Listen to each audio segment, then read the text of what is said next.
Hello, Tennessee Voices viewers and listeners. This is David Plazas, the Opinion and Engagement Director for the USA Today Network Tennessee and the Tennessean. Today I have as my guest Marquita Bradshaw, who is the Democratic nominee for U.S. Senate in Tennessee. She made history in this state as being the first Black woman to be on a major party ticket for U.S. Senate here in Tennessee. How are you doing today, Marquita? I am perfect. How about you? Doing very well, thank you. I appreciate having you on. And for people who have just started to get to know you because of the August 6th primary results, when they meet you, what do you tell them about yourself and why you're running? Look, I am an everyday person. I am a single mom that came into the political process because I live down the street from a Superfund site when I was a kid. And I want to make sure that you know and other people know that the whole reason that I'm in this process is to make sure that there are healthy and safe communities all over Tennessee. You're someone who's not currently in a political position. Going for a U.S. Senate seat without that political experience, that's quite something. What motivated you to run, and were you surprised that you won the nomination? Well, I was not surprised. I was expecting it. Um, I may be new on this side of politics as a candidate, but I've always engaged people around policy for over 25 years around environmental policy, labor policy, trade policy, as different, working for different organizers as a community organizer. Your victory was resound, and there was an expectation that a different candidate, at least among the political elite, might win. But in fact, you pulled it out very handily. What was the key to your victory? It was the key of engaging first time voters, whether they were new to voting because they were just becoming of age, or young voters, or voters who have lost faith in the process, bringing them into the process and giving them ownership to know that they have a voice in this process and that their narratives could actually shape and inform a platform based on people's voices across Tennessee. Now, there hasn't been a Democrat elected to U.S. Senate in Tennessee since 1990 when Albert Gore Jr. won re-election. Why do you think you can win this race? Well, I'm not utilizing any new tactics. I guess some of the social media outreach and the digital outreach, but as far as old-fashioned organizing principles, those were the same things that were utilized for Al Gore's win, and that is used and that can be used today. I'd love to talk to you a little bit about your environmental activism. How did you get involved in environmental justice issues? And talk a little bit about how you discuss these issues in a state like Tennessee.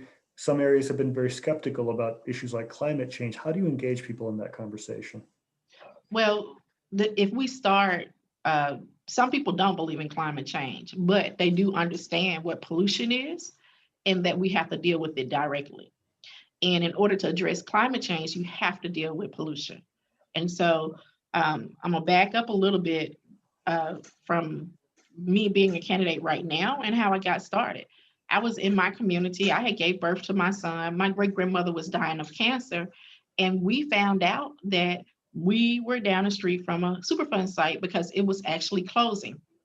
This was a landfill made of chemicals that were made to kill people and plants very effectively. As a result, not only did my great grandmother die of cancer, but many more people did in my neighborhood, along with a lot of sickness and death rates that's higher than the national average.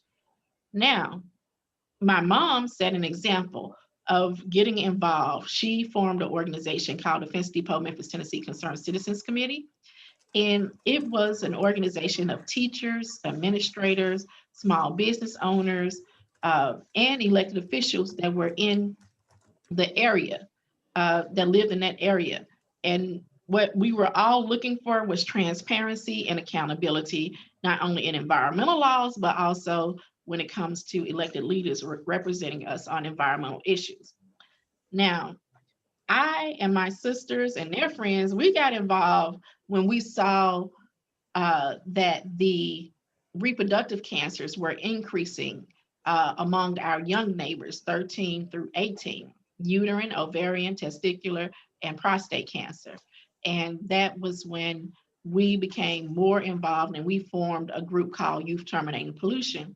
And it was revolution in its time because we were a youth organization dealing with environmental justice issues and also a youth-led organization when it came to not only setting our own agenda, but our own program work and actually having a seat on many boards as youth. And they were able to as a result, children from the ages of 13 to 25 were able to negotiate how EPA should take soil samples. And so I've been a part of the political process for over 25 years as a voter and also engaging other people in the process to have accountability and transparency in government. And I've also participated in running political campaigns. You mentioned that in the survey, so I appreciate you filling out the Tennesseans questionnaire. And you talk about how you're engaging people who feel left out. You wrote, they have given up on our government because they have felt ignored and left out for years. What is your strategy of re-engaging? You mentioned first-time voters. What do you tell them to get them back into the political process or get them into the political process? I ask one important question because I am running for a U.S. Senate seat, right? And so, David, let's practice how I talk about bringing people into the political process. David, I just met you and I'm asking you, how does federal policies affect your daily life? And in so many different ways, taxes, budget, or I might say if I didn't know, I don't know. Yeah. And so do you have children, David? I don't. You don't have children. Do you have nieces and nephews? I do. Yes. So are you concerned about what type of education they have? Yes. All right. And so how active are you in their lives? Very much. So do you like to go to national and state parks with your nieces and nephews? Yes. All right. And do you want your nieces and nephews to have safe places to play? Yes. And do you want their schools to be safe? Yes. And do you want them to be able to learn even in a pandemic? Yes. Now, David, you seem to be doing all right. Do you have family members who make less than $15 an hour? Yes. All right. So at the US Senate level, we're able to make those decisions of how all of those things are shaped in our lives. Would you be interested in owning that process, David? Absolutely. Well, the first step is checking your voter registration. Make sure that you're registered to vote. After you're registered, see that you're registered to vote, make a vote plan and vote for a representative that reflects your issues. Now, let's talk about how you think education should be shaped. Absolutely, a healthy education, and I think this is a great process. So you have this exchange back and forth with people as you're doing it. So those simple conversations. Because being part of the Civility Tennessee campaign that we've been doing for a few years, that one-on-one conversation makes a big difference. So I appreciate you practicing with me. Yeah, so this is how we talk about engaging people at a federal level of voting. Because believe it or not, I wasn't taught all the roles of a US Senate when I was in primary school. And as I engaged in the process, we utilized every tool there was to look for accountability and transparency. And we were always asking to have a seat at the table. Now I'm asking people to participate and vote for Marquita Bradshaw to not only have a seat at the table, but let's shape the cities that the tables are actually built in. And you can be able to do that by talking to me directly and saying, this is what I want in my community. This is how I want my community shaped.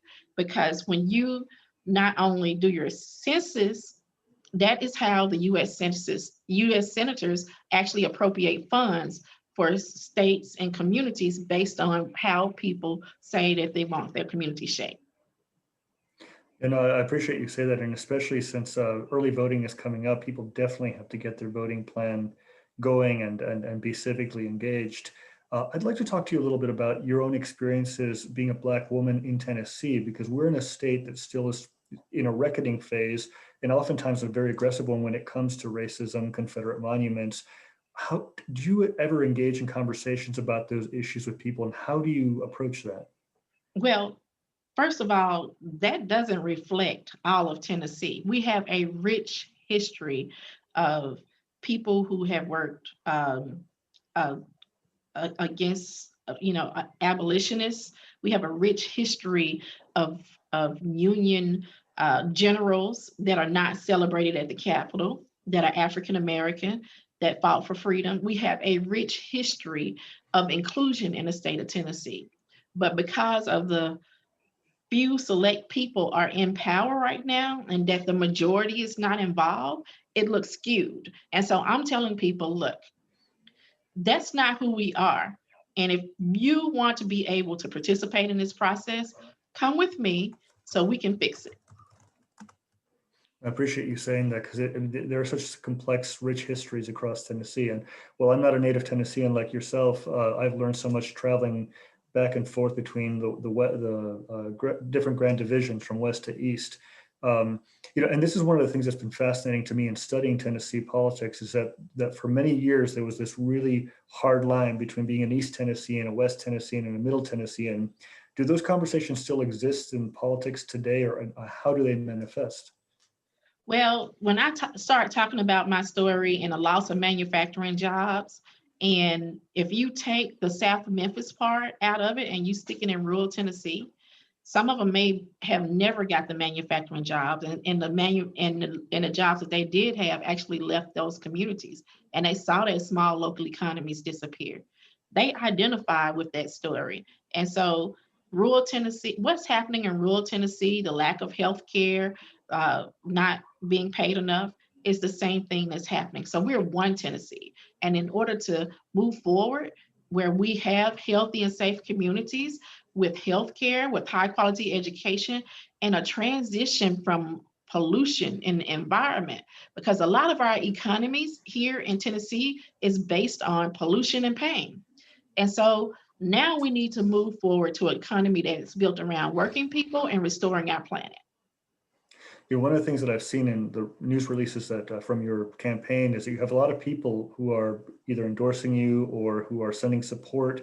In the past two Senate elections, pardon me, prior to 2018, there wasn't much enthusiasm behind the Democrats. Yet, how are you receiving this, and how is it helping you? Because I know there's been a lot of concern that Democrats haven't gotten the investment they have needed over the last several years.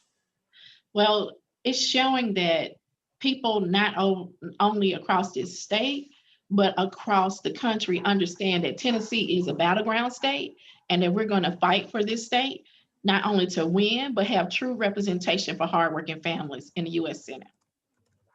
Now, this November, you are facing Bill Hagerty, the former ambassador to Japan, who has a very pro-Trump type of approach. I know right now that you've called for debate between yourself and Ambassador Hagerty. If you could tell him one thing right now on this show, what would you tell him? Well, I would tell him to move away from his only qualification as being Trump's best friend, and understand that I am the candidate that will represent Tennessee, because I've been to places that he won't go, that he doesn't think is important enough, because I know how important these people are, and I know what their state should look like, because not only am I experiencing the issues, I'm also working with people all over this state, and we are going to win. Appreciate that. One of the things, the realities that we've had to deal with in COVID-19 is that communities that are low income or communities of color have been especially hard hit by COVID-19, either because they're essential workers or because they're getting sick. Tell me a little bit about the conversations you're having people about what they need and what they expect from you on the pandemic. Well, of course, we're talking about ways to continue to stay safe, but also knowing that people need financial support until we get to better economic conditions that's better than what we had before the pandemic, because people were already struggling before then. It was a lot of people making less than $15 an hour all over the state of Tennessee. And so we need to move towards sustainable wages. And people have lost their jobs permanently since the pandemic. And there are a lot of small businesses that have closed down permanently since the pandemic. And so we need from Congress right now to have the support financially that people need in order to be healthy and safe. And we need health care for everyone to be safe in the pandemic. So if they feel sick, that they can go to the doctor and not be afraid of filing bankruptcy, like I had to because of medical bills in the past. I don't want anybody to experience that. And that's the reason why, in order to move forward past the pandemic, we need to have a plan that includes not only a stimulus, but also health care. And then moving forward, we need to make sure that we have the infrastructure to support our communities to rebuild better than before.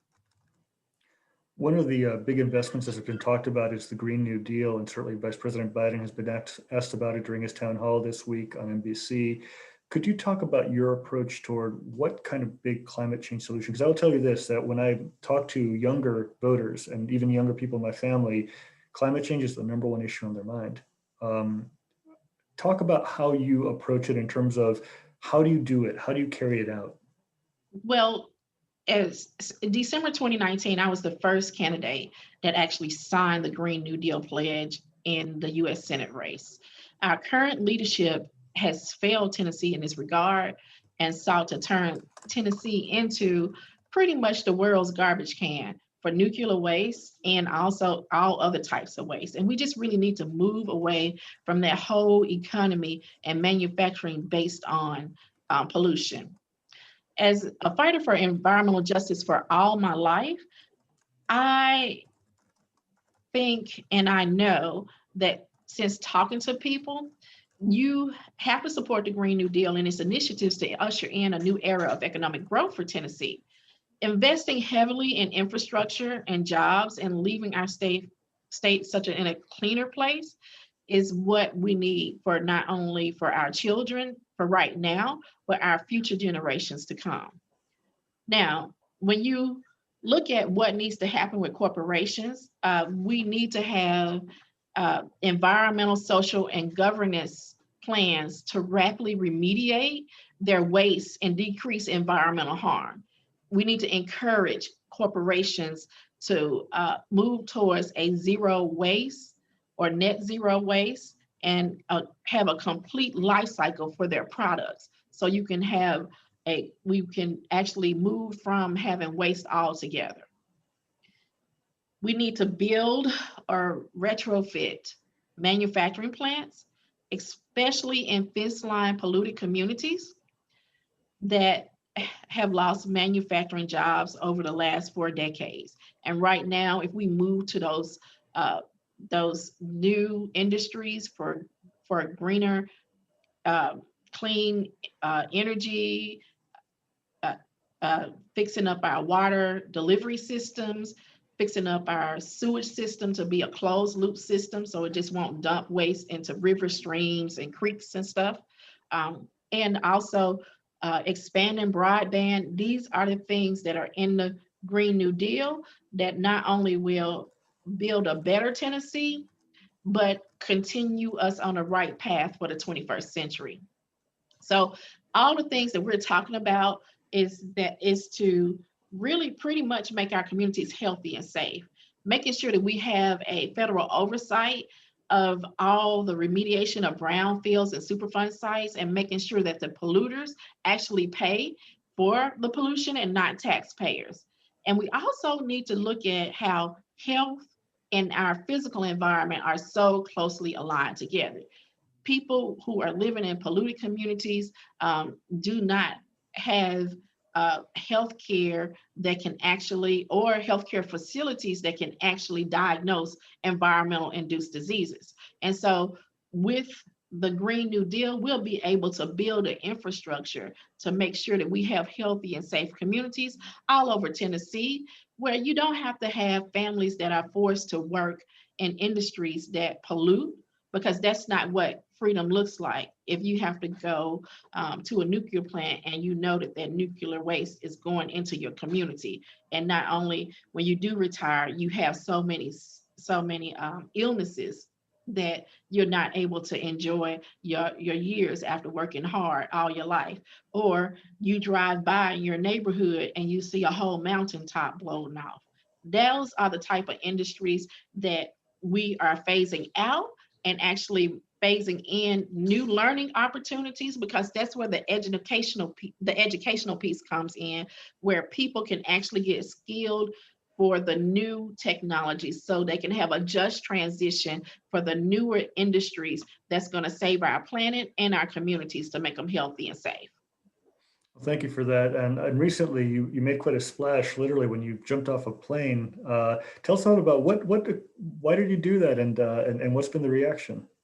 Well, that was symbolic around the time that I actually put my name into the FEC and file of me jumping and having a leap of faith in this process to become a candidate. I knew that when I was looking at who was running for U.S. Senate, I was looking around to see who was really who was going to actually be a champion for working people, who is going to be a champion for environmental justice, who is going to be a champion when it came to labor rights. And so I was looking at people's history to see what they had done before, like what type of investments, whether it be actually money or either time, that they've made in community before they became a political candidate. And I just didn't see that. Still, if you compare me to my opponent, you just don't see that information about him working on social justice issues or human rights, or being a part of police accountability conversations so we can have a transformative justice system, or being a champion for public education, helping parents learn the process and the tools to make sure that their children get the best education possible.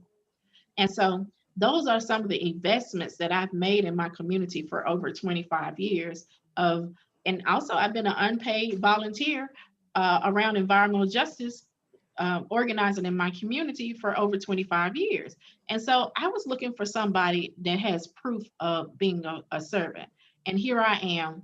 And that's the reason why I put myself in the race, is because I wanted to make sure that working people could actually have someone that they trust that will actually serve their voice, that someone that has lived the issues just as they have. Thank you very much. And for our audience, you're watching the Tennessee Voices podcast, or you're listening. And our guest is Marquita Bradshaw, who is the Democratic nominee for U.S. Senate here in Tennessee. We've come to the conclusion of the conversation, but before I let you go, Marquita, would you please leave some words of wisdom for our audience to help them cope through this challenging time? Look, this is a challenging time for me too.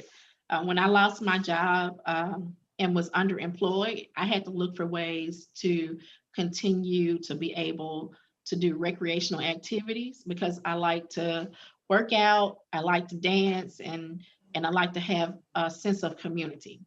And the activity that I usually do is Chicago style stepping. And I found that at a community center because it was free. And so right now the community center is not open. So I've been separated from my dance community since March.